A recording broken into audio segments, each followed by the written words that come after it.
어제 우리 동네 김광수 씨는 7년 전에 가족 간 송금 때문에 1억 원이 넘는 세금 추징을 당했습니다. 여러분은 잠깐의 실수로 평생 모은 재산을 국가에 빼앗길 각오가 되어 있으신가요?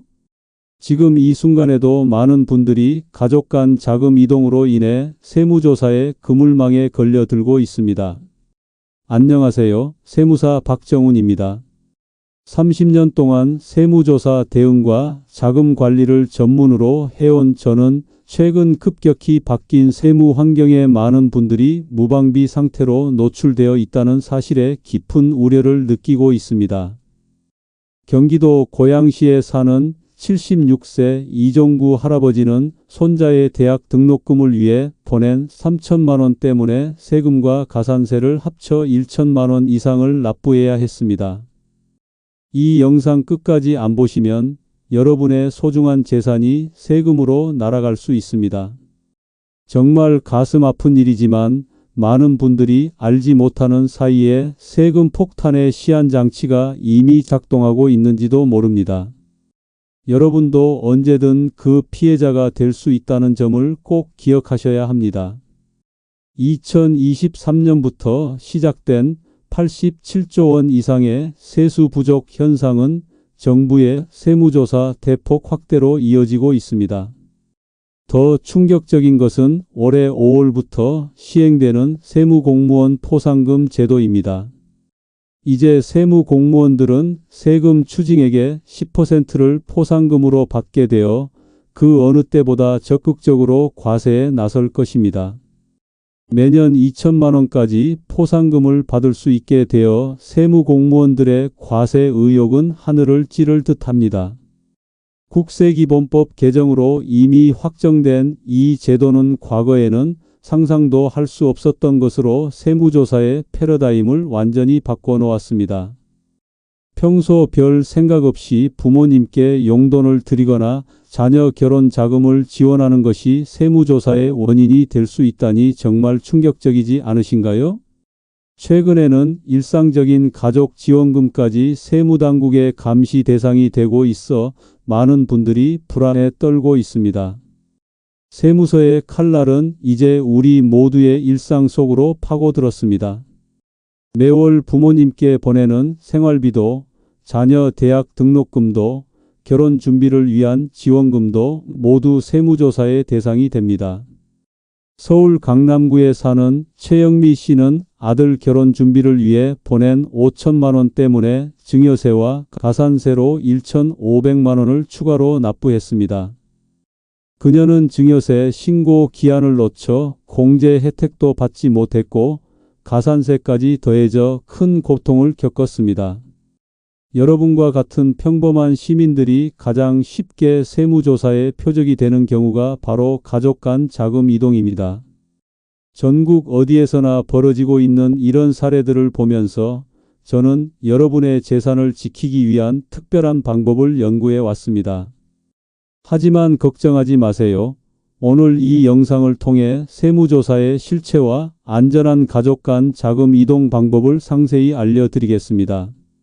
저는 수천 건의 세무조사 대응 경험을 통해 안전하게 가족 자금을 관리하는 방법을 찾아냈습니다.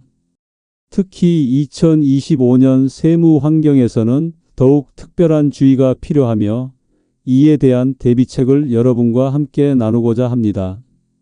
이 영상에서 알려드릴 방법들은 국세청에서도 합법적으로 인정하는 꼭 알아야 할 필수 지식입니다. 이 영상을 끝까지 시청하시고 좋아요와 구독 버튼도 눌러주시면 더 많은 재테크 비밀을 계속해서 알려드리겠습니다. 정확한 지식으로 무장할 때 여러분의 소중한 자산을 지켜낼 수 있습니다. 함께 이 위험한 세무 환경을 슬기롭게 헤쳐나가 보시겠습니까? 여러분이 상상하는 것보다 세무조사의 실체는 훨씬 더 끔찍합니다.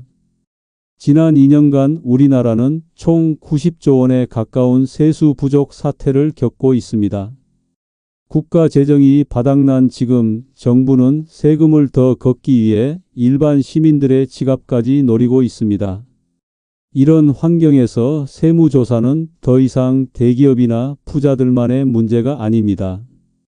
여러분도 알다시피 2023년에 56조, 2024년에 31조의 세수 펑크가 발생했고 그 여파는 계속되고 있습니다. 경제 전문가들은 트럼프 관세 정책으로 인한 법인 이익 감소로 2025년에도 세수 부족이 전망된다고 경고합니다. 그렇다면 정부는 이 엄청난 재정 구멍을 어떻게 메우려 할까요? 바로 여러분의 주머니에서 돈을 꺼내는 것입니다. 정말 가슴 아프지만 이제 평범한 가정의 자금 이동까지 세무조사의 대상이 되고 있는 것이 현실입니다. 세무조사 확대의 가장 무서운 부분은 이제 막 시행된 세무공무원 포상금 제도입니다. 올해 5월부터 세무공무원들은 세금 추징액의 10%를 포상금으로 받을 수 있게 되었습니다. 한 해 최대 2천만 원까지 받을 수 있으니 그들이 얼마나 열심히 세금을 찾아낼지 상상이 되시나요? 충청남도 천안시에 사는 68세 황명숙 여사는 자녀에게 준 결혼 자금 5천만 원으로 세무조사를 받아 증여세와 가산세로 1,500만 원을 납부했습니다. 이런 일이 여러분에게 일어난다면 어떻게 대처하시겠습니까? 더 충격적인 사실은 세무공무원 포상금 제도가 이미 국세기본법을 통해 법안이 개정되어 확정된 상태라는 점입니다. 이는 과거에는 상상도 할 수 없었던 제도로 세무공무원들의 적극적인 과세를 유도하고 있습니다. 지금 이 내용을 듣지 않으시면 나중에 세무서 출석 통지서를 받게 될 수도 있습니다. 이제 세무조사에서는 타협의 여지가 줄어들고 더욱 엄격한 과세가 예상됩니다. 여러분이 평소에 가족 간 송금을 할 때 별다른 생각 없이 하셨다면 지금부터는 반드시 주의가 필요합니다. 세무당국은 이미 2015년부터 실시간으로 모든 금융 거래를 추적하고 있습니다. 여러분의 통장 입출금 내역이 모두 정부 시스템에 기록되고 분석되고 있다는 사실 알고 계셨나요? 지금부터 제가 알려드릴 현금 거래 감시 체계의 작동 방식을 꼭 기억하셔야 합니다. 정부는 하루 1천만 원 이상의 현금 입출금 시 금융정보분석원을 통해 국세청에 자동으로 통보되도록 했습니다. 놀라운 사실은 국세청이 연간 1만 건 이상 2조 원 규모의 세금을 현금 입출금 조사로 추징하고 있다는 것입니다. 많은 분들이 계좌 이체보다 현금 거래가 안전하다고 생각하시지만 실은 정반대입니다. 현금 거래는 오히려 자동 통보 시스템 때문에 더 위험할 수 있습니다. 하지만 용기를 잃지 마세요. 앞으로 알려드릴 방법들을 통해 이런 위험에서 벗어날 수 있습니다. 은행 지점에서는 자체 판단으로 의심스러운 거래 패턴을 보고하는 의심거래 보고 제도도 운영 중입니다. 충격적인 것은 1천만 원 미만이라도 반복적 패턴이 의심되면 보고된다는 점입니다. 여러분도 모르는 사이에 여러분의 거래 내역이 국세청에 보고되고 있을지도 모릅니다. 더 무서운 것은 은행 직원이 의심 거래를 보고하지 않으면 금감원으로부터 징계를 받을 수 있다는 점입니다. 이런 상황에서 은행 직원들은 의심되는 거래는 무조건 보고할 수밖에 없습니다. 실무적으로는 연간 3천만 원에서 5천만 원 이상 현금 입출금 시 의심 거래로 보고될 가능성이 높습니다. 여러분은 이러한 감시 체계 속에서 어떻게 가족 간 자금을 안전하게 이동시킬 수 있을까요? 꼭 기억하세요. 하루 999만 원씩 여러 날에 걸쳐 입출금하는 스머핑 패턴도 의심거래로 보고됩니다. 여러분도 이런 상황을 언젠가는 겪을 수 있습니다. 하지만 적절한 지식으로 무장한다면 충분히 대비할 수 있습니다. 지금부터 알려드릴 내용을 잘 기억해 두시면 가족을 위한 자금 지원이 세금 폭탄으로 돌아오는 것을 막을 수 있습니다. 가족 간 자금 이동에서 가장 위험한 것은 바로 계좌이체입니다. 많은 분들이 놀라시겠지만 계좌이체는 모든 증거가 디지털로 기록되어 세무조사 시 100% 적발됩니다. 국세청은 가족 간 계좌이체를 원칙적으로 증여로 추정한다는 사실 알고 계셨나요? 이게 무슨 말이냐면 여러분이 부모님이나 자녀에게 돈을 이체했을 때 그것이 증여가 아님을 여러분이 입증해야 한다는 것입니다. 입증 책임이 납세자에게 있다는 것은 정말 무서운 일입니다. 대전광역시에 사는 55세 이민지 씨는 어머니 병원비를 대신 내주려고 보낸 4천만 원 때문에 세무조사를 받았습니다. 그녀는 병원비임을 증명하는 서류를 제대로 보관하지 않아 결국 증여세를 납부해야 했습니다. 정말 가슴 아픈 일이지만 선의로 한 가족 지원이 세금 폭탄으로 돌아올 수 있다는 점을 명심하셔야 합니다. 더 놀라운 사실은 국세청이 과거 8에서 9년 전의 거래까지 소급해서 조사할 수 있다는 점입니다. 여러분의 과거 금융 거래가 언제든 세무조사의 대상이 될 수 있다는 것을 생각하면 정말 아찔하지 않으신가요? 이제 특별히 주의해야 할 상황들을 하나씩 살펴보겠습니다. 첫째, 자녀 신혼집 구매 자금 지원은 가장 위험한 상황 중 하나입니다. 증여 신고 없이 지원할 경우 부동산 취득세 관련 조사 과정에서 반드시 자금 출처 조사 대상이 됩니다. 둘째, 매월 일정 금액을 반복적으로 고액 송금하는 경우도 매우 위험합니다.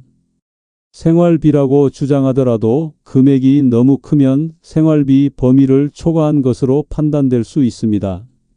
여러분은 이런 복잡한 세금 문제에 얼마나 준비되어 있으신지요? 셋째, 명절이나 생일마다 정기적으로 송금하는 것도 위험합니다. 200만 원에서 300만 원씩 매년 정기적으로 송금하면 증여로 의심받을 가능성이 매우 높습니다. 넷째, 미성년자 자녀명의 계좌에 입금하는 것도 세무당국의 주요 감시 대상입니다. 자체 소득이 없는 미성년자 계좌에 정기적으로 고액을 입금하면 증여세 대상이 됩니다.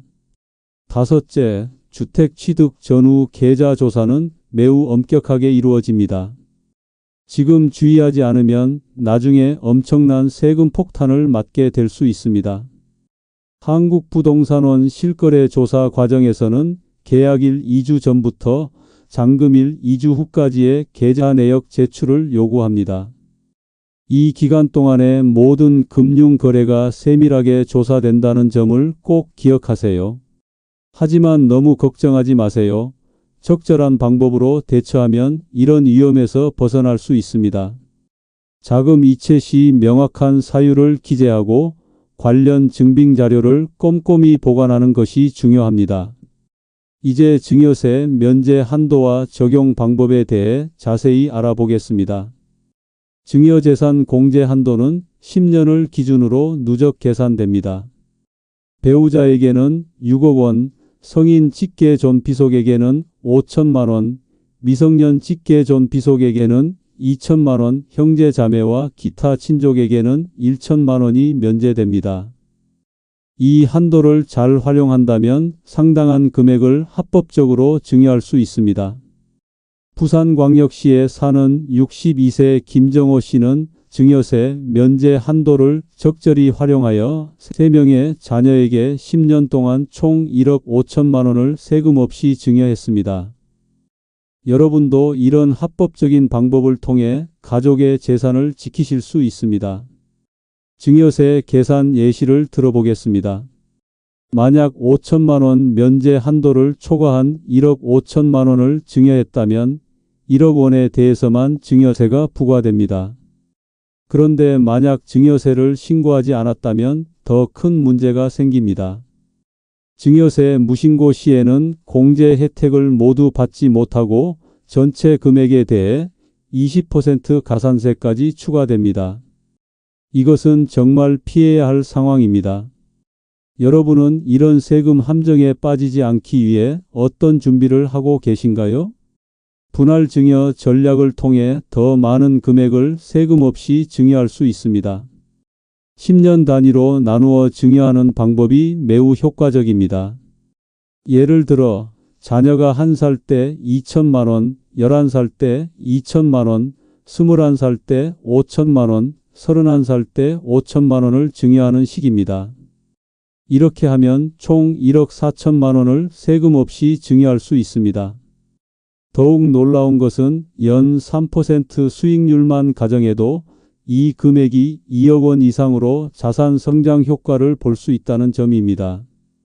우리 모두 지혜롭게 대처하면 합법적으로 세금을 줄이고 가족의 미래를 준비할 수 있습니다. 국세청도 인정하는 이런 합법적인 방법들을 통해 여러분의 소중한 자산을 지키시기 바랍니다. 세금 없이 자녀나 부모님께 자금을 지원하는 가장 확실한 방법은 차용증을 활용하는 것입니다. 이제부터 제가 알려드릴 차용증 작성 방법은 수천 건의 세무조사에서 검증된 방법입니다.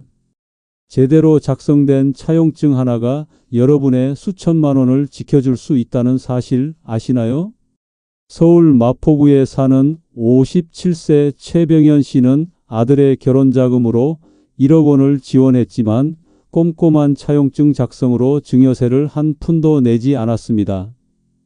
반면에 차용증 없이 같은 금액을 송금한 이웃은 2천만 원이 넘는 세금을 납부해야 했습니다. 여러분도 이런 안타까운 상황에 처하게 될 수 있습니다만 올바른 지식으로 무장한다면 얼마든지 피할 수 있습니다. 차용증 작성 시 가장 중요한 것은 금액 표기 방법입니다. 반드시 숫자와 한글을 함께 표기해야 합니다. 예를 들어 금 1억 원정처럼 숫자와 한글로 동시에 표기하는 것이 안전합니다. 이자율은 무조건 법정 이자율인 4.6% 이상으로 설정해야 합니다. 법정 이자율 미만으로 설정하면 이자 차액에 대한 증여세가 부과될 수 있으니 주의하세요. 이 부분을 놓치시면 세무조사에서 증여로 간주될 가능성이 매우 높아집니다. 상환 계획을 명확하게 기재하는 것도 매우 중요합니다. 예를 들어 2025년 6월부터 매월 15일에 원금 50만 원과 이자 상환과 같이 구체적으로 기재해야 합니다. 너무 막연하게 작성하면 세무당국은 이를 증여로 의심할 가능성이 높습니다. 여러분은 혹시 차용증을 작성할 때 어떤 부분을 가장 중요하게 생각하시나요? 차용증에는 반드시 양측에 자필 서명과 정확한 날짜를 기재해야 하며 가능하면 공증을 받는 것이 좋습니다. 공증받은 차용증은 세무조사에서 강력한 증거력을 인정받아 증여세 위험을 크게 줄여줍니다. 원본과 사본으로 나눠 각자 보관하는 것도 잊지 마세요. 많은 분들이 간과하는 부분이지만 정기적인 상환 기록을 남기는 것이 무엇보다 중요합니다. 제가 만난 많은 고객들이 차용증은 작성했지만 상환 기록을 남기지 않아 결국 증여로 간주된 안타까운 사례가 많습니다.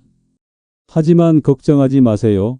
적절한 방법으로 차용증을 활용하면 세금 부담 없이 가족 간 자금 이동이 가능합니다. 경상남도 진주시에 사는 71세 박영석 할아버지는 이런 방법으로 손자에게 3억 원을 지원하고도 세금 한 푼 내지 않았습니다. 놀랍게도 무이자 차용도 가능합니다. 대부분의 사람들은 모르지만 법적으로 2억 1,700만 원까지는 무이자 차용이 가능합니다. 이는 증여세 과세가액에 포함되지 않는 특례 조항이 있기 때문입니다. 이 금액은 매년 변동될 수 있으니 최신 정보를 확인하는 것이 좋습니다. 더 놀라운 사실은 부부가 각각 2억 1,700만 원씩 차용하면 총 4억 3,400만 원까지 무이자 차용이 가능하다는 점입니다. 여러분은 이런 합법적인 세금 전략 방법을 알고 계셨나요? 양가 부모님 모두 활용한다면 최대 8억 원 이상을 무이자로 차용할 수 있습니다. 물론 이런 큰 금액을 차용할 때는 더욱 철저한 증빙자료 관리가 필요합니다. 수많은 고객들의 세무조사 경험을 통해 배운 가장 중요한 점은 상환 증거를 남기는 것입니다. 원금을 분할 상환하는 방식으로 차용 증거를 명확히 남기는 것이 좋습니다. 예를 들어 2억 원 기준으로 매월 50만 원씩 상환하는 방식이 효과적입니다. 여러분의 소중한 자산을 지키기 위해 차용증 작성은 반드시 필요한 과정입니다. 이런 방법을 통해 세금 부담 없이 가족을 지원할 수 있다는 점은 정말 다행스러운 일입니다. 이제 더 자세한 증빙자료 관리 방법에 대해 알아보겠습니다. 이체 메모 활용은 매우 효과적인 증빙자료 관리 방법입니다. 모든 이체 시 구체적 용도를 명시하는 것이 중요합니다. 예를 들어 5월 이자, 원금 일부 상환, 카드값 정산 등과 같이 구체적으로 기재해야 합니다. 막연하게 송금이라고만 적는 것은 피해야 합니다. 여러분은 지금까지 송금할 때 이체 메모를 어떻게 활용해 오셨나요? 카카오톡 메시지도 중요한 증빙 자료가 될 수 있습니다. 거래 목적과 내용이 담긴 대화 내용을 캡처하여 보관하세요. 많은 분들이 모르시지만 세무조사 시 카카오톡 대화 내용이 중요한 증거로 인정받은 사례가 많습니다. 차용증과 상환 내역서는 반드시 5년 이상 보관해야 합니다. 세무조사는 일반적으로 5년 이내의 거래를 대상으로 하지만 특별한 경우 그 이상도 조사할 수 있으니 주의하세요. 은행 거래 내역서도 정기적으로 출력하여 보관하는 것이 좋습니다. 특히 이체 메모가 찍힌 통장 내역을 프린트하여 보관하면 증빙 효과가 더욱 높아집니다. 여러분은 지금까지 어떤 증빙 자료들을 보관해 오셨나요? 많은 분들이 잊고 계시지만 자금 이동 전후 주고받은 문자 메시지도 중요한 증거가 될 수 있습니다. 가족 간 자금 이동의 목적과 성격을 명확히 보여주는 모든 자료는 증빙 자료로 가치가 있습니다.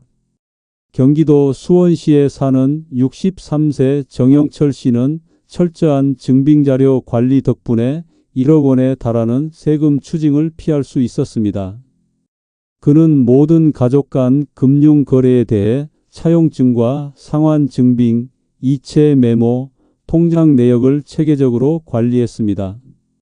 여러분도 조금만 신경 쓰면 이런 안전한 자산 관리가 가능합니다. 이 조언을 무시하시면 평생 모은 재산이 순식간에 세금으로 사라질 수 있습니다. 이제 현금 거래 시 특별히 주의해야 할 사항들에 대해 알아보겠습니다. 현금 거래가 가장 위험한 시기는 부동산 거래 전후입니다. 계약일 2주 전부터 잔금일 2주 후까지는 현금 입출금을 완전히 자제하는 것이 좋습니다. 한국부동산원과 국세청은 이 기간 동안의 현금 거래를 특히 집중적으로 조사합니다. 많은 분들이 이 시기에 현금으로 자금을 옮겨 세무조사의 표적이 된 안타까운 사례가 많습니다.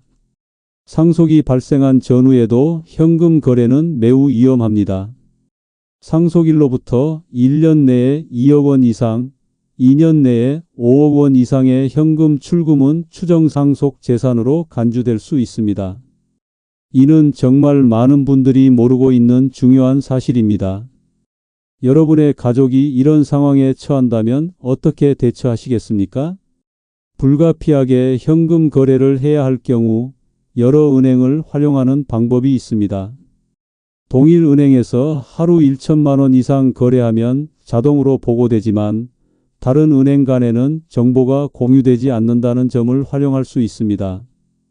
예를 들어 국민은행에서 900만 원, 신한은행에서 900만 원을 출금하는 것은 각각 보고 대상이 아닙니다.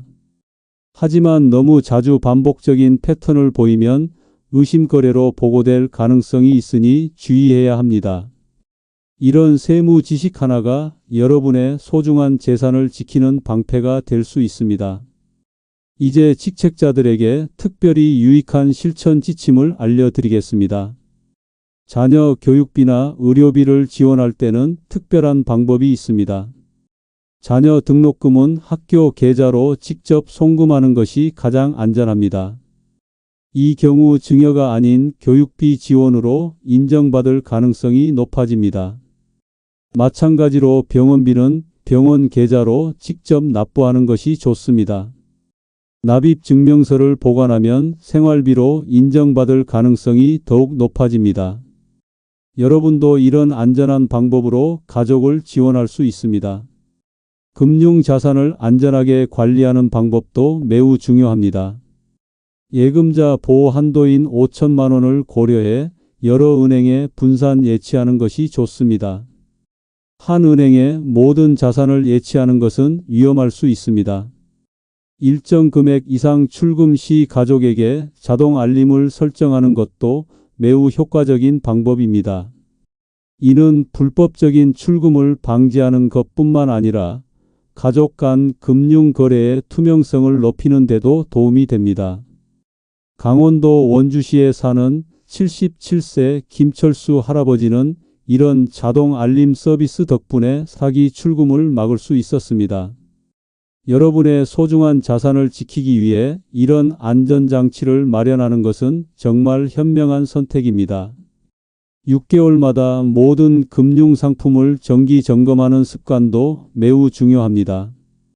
금리 변동이나 세법 개정에 따라 금융 전략을 수시로 조정하는 것이 필요합니다.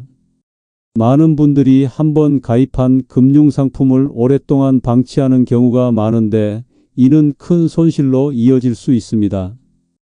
여러분은 정기적으로 금융상품을 점검하고 계신가요?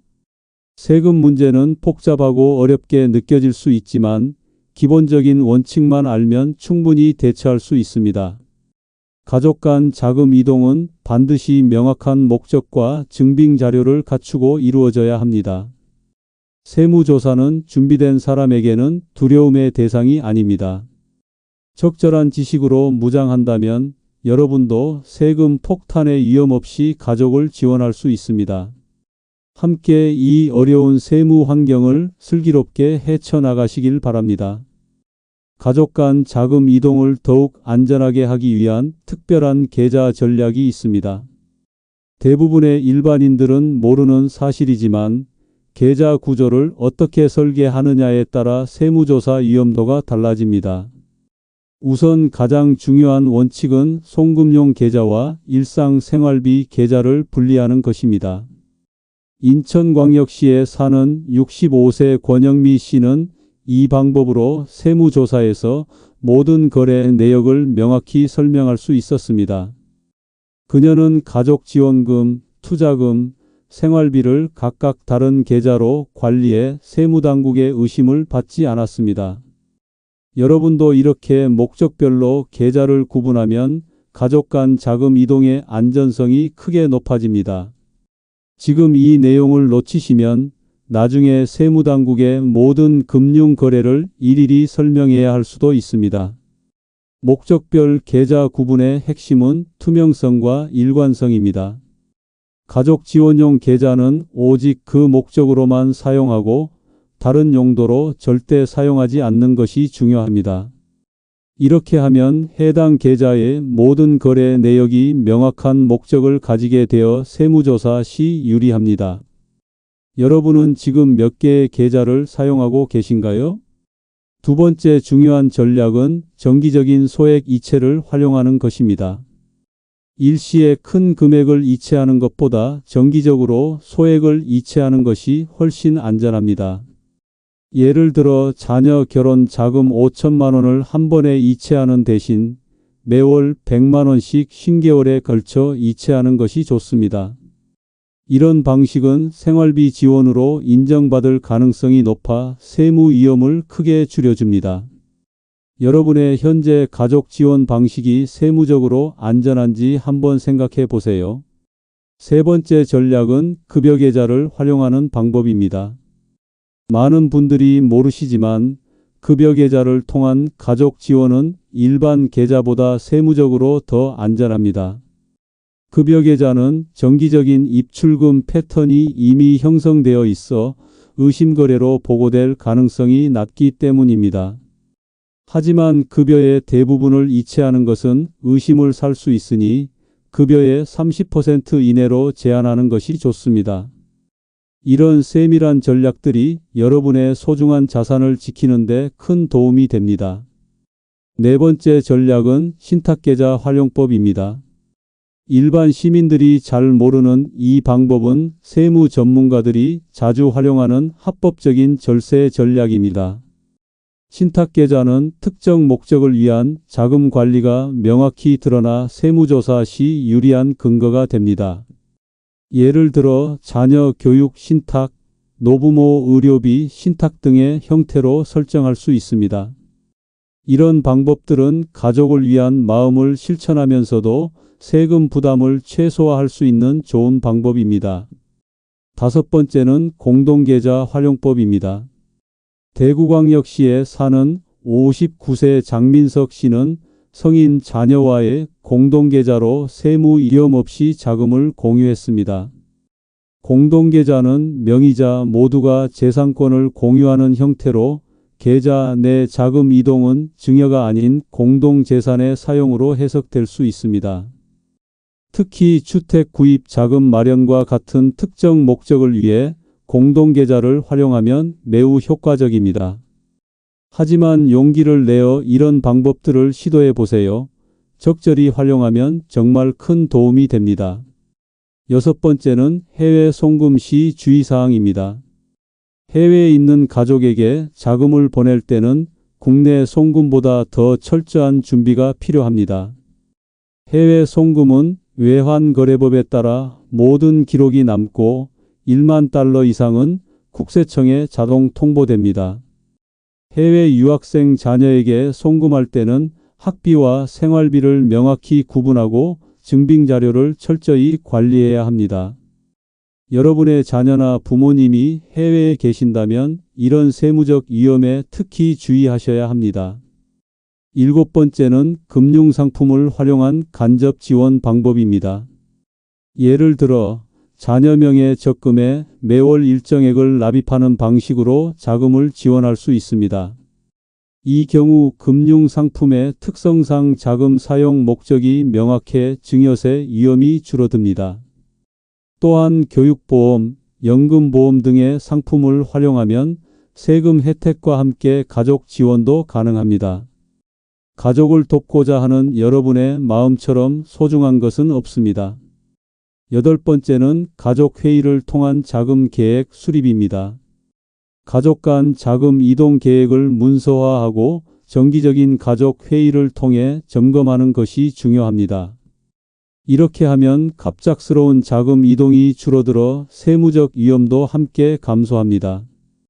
여러분은 가족과 함께 재무 계획을 논의해 본 적이 있으신가요? 국세청도 인정하는 합법적인 절세 전략이 있다는 사실 알고 계셨나요? 정부가 세금 폭탄을 던지는 시대에도 세법에는 여전히 다양한 절세 특례 조항이 숨어 있습니다. 이제부터 알려드릴 내용은 대부분의 세무사들도 자세히 설명하지 않는 특별한 정보들입니다. 지금부터 놓치시면 평생 몇억 원의 세금을 더 내게 될 수도 있습니다. 첫 번째로 알아볼 전략은 증여세 비과세 한도를 최대한 활용하는 방법입니다. 현행법상 10년 동안 부모가 자녀에게 줄 수 있는 비과세 한도는 5천만 원입니다. 대부분의 사람들은 이 금액을 한 번에 다 주거나 아니면 아예 활용하지 못하고 있습니다. 전라북도 전주시에 사는 72세 윤명자 할머니는 7명의 손주에게 각각 5천만 원씩 총 3억 5천만 원을 세금 없이 증여했습니다.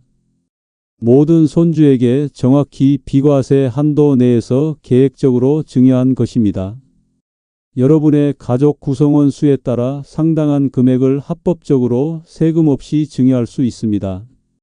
두 번째 전략은 증여세 특별공제 제도를 활용하는 방법입니다.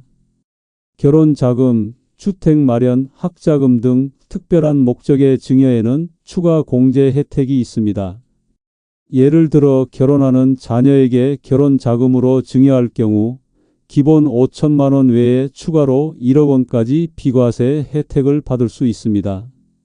하지만 이 혜택을 받으려면 반드시 증여세 신고를 해야 하며 무신고 시 혜택을 받을 수 없습니다. 여러분은 이런 특별공제 제도를 알고 계셨나요? 세 번째 전략은 세대생략 증여 회피법입니다. 조부모가 손자녀에게 직접 증여할 경우 30%의 할증세율이 적용되어 세금 부담이 커집니다. 하지만 조부모가 자녀에게 증여한 후 자녀가 다시 손자녀에게 증여하는 방식으로 진행하면 할증세율을 피할 수 있습니다. 이 방법은 완전히 합법적이면서도 세금 부담을 크게 줄여주는 효과적인 전략입니다. 많은 분들이 겪는 세금 문제를 해결할 수 있는 좋은 방법이니 꼭 기억해 두세요. 네 번째 전략은 증여세 공제 한도의 2월 사용법입니다. 대부분의 사람들이 모르는 사실이지만 10년간 사용하지 않은 증여세 공제 한도는 다음 10년으로 2월되지 않습니다. 따라서 10년 주기로 증여 계획을 세워 한도를 최대한 활용하는 것이 중요합니다. 예를 들어 자녀가 20세가 될 때까지 한 번도 증여하지 않았다면 이미 비과세 혜택을 받을 수 있는 기회를 놓친 것입니다. 여러분은 가족을 위한 자금 계획을 얼마나 체계적으로 세우고 계신가요? 다섯 번째 전략은 사업자금 대여 방식입니다. 가족이 사업을 시작할 때 증여 대신 사업자금 대여 형태로 지원하는 것이 세무적으로 안전합니다. 이 경우 사업계획서와 대여계약서를 작성하고 정기적인 이자 상환 기록을 남기는 것이 중요합니다. 서울 강동구에 사는 67세 정민호 씨는 아들의 창업을 위해 2억 원을 대여 형식으로 지원해 세금 부담 없이 사업을 도울 수 있었습니다. 가족의 미래를 위한 여러분의 지원이 세금 폭탄으로 돌아오지 않도록 하는 방법입니다. 여섯 번째 전략은 부부 공동 증여 활용법입니다.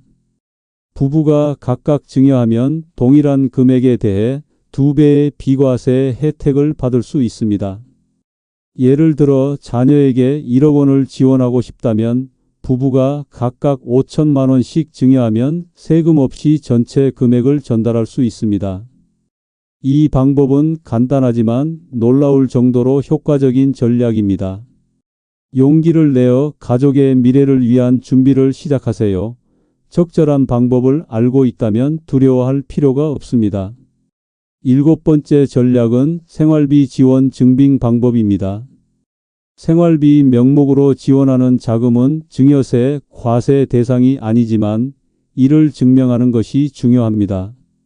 생활비 증빙을 위해서는 정기적인 금액, 일관된 송금 주기, 적절한 금액 등의 패턴을 유지해야 합니다. 갑자기 금액이 커지거나 불규칙적인 송금은 의심을 살 수 있으니 주의하세요.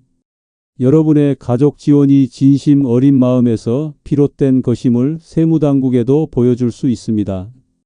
여덟 번째 전략은 명절 선물 활용법입니다. 명절이나 생일에 주는 선물은 사회 통념상 인정되는 수준이면 증여세가 부과되지 않습니다. 하지만 고액의 현금이나 명품 등은 증여로 간주될 수 있으니 주의가 필요합니다. 일반적으로 100만 원 이하의 선물은 사회 통념상 인정되는 경우가 많습니다. 이런 작은 팁 하나가 여러분의 소중한 자산을 지키는 데 큰 도움이 될 수 있습니다. 아홉 번째 전략은 자녀 결혼 자금 지원 방법입니다. 결혼 자금은 특별 공제 혜택이 있지만 결혼식 전후 6개월 이내에 증여해야 합니다. 또한 반드시 증여세 신고를 해야만 특별 공제 혜택을 받을 수 있다는 점을 명심하세요. 여러분은 자녀의 결혼을 위해 어떤 준비를 하고 계신가요? 이런 특별한 시기에 자녀를 지원하면서도 세금 부담을 줄일 수 있는 방법입니다. 이제 가족 간 자금 이동에서 가장 중요한 차용 서류 작성과 보관 전략에 대해 알아보겠습니다. 상상해 보세요. 여러분이 사랑하는 가족에게 보낸 돈 때문에 수천만 원의 세금을 추가로 내게 된다면 어떤 기분이 들까요? 실제로 많은 분들이 차용 서류를 제대로 관리하지 않아서 불필요한 세금을 납부하고 있습니다. 차용 서류는 단순한 종이가 아니라 여러분의 재산을 지키는 강력한 방패입니다. 부산광역시 해운대구에 사는 74세 김정수 할아버지는 완벽한 차용 서류 관리 덕분에 5천만 원의 세금을 절약할 수 있었습니다. 그는 모든 가족 간 거래에 대해 공증받은 차용증과 정기적인 상환 내역을 철저히 관리했습니다. 이 방법을 지금 배우지 않으시면 나중에 막대한 세금 고지서를 받게 될 수도 있습니다. 차용증에는 반드시 포함해야 할 핵심 요소들이 있습니다. 우선 차용자와 대여자의 인적사항을 주민등록번호까지 정확하게 기재해야 합니다. 많은 분들이 놓치시는 부분이지만 주민등록번호가 없는 차용증은 세무조사 시 신빙성이 크게 떨어집니다. 차용 금액은 숫자와 한글을 모두 사용해 표기하고 차용 목적도 구체적으로 명시해야 합니다. 여러분은 지금까지 차용증을 어떻게 작성해 오셨나요?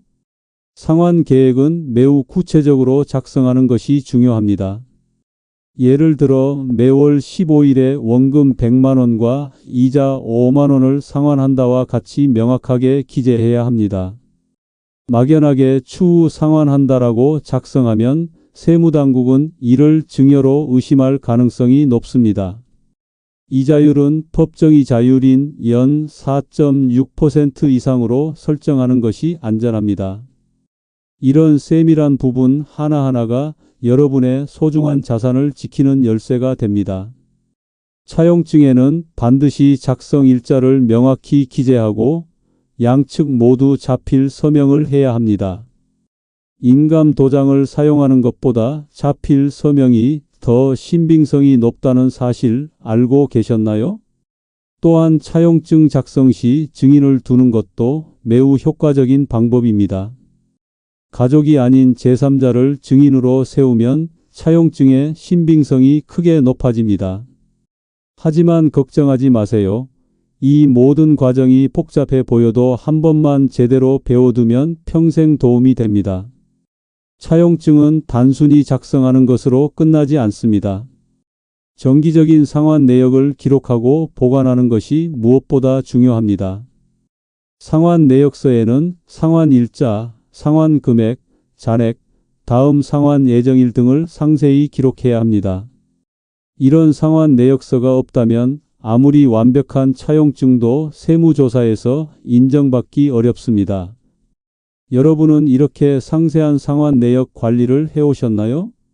차용증과 상환 내역은 최소 10년 이상 보관하는 것이 좋습니다.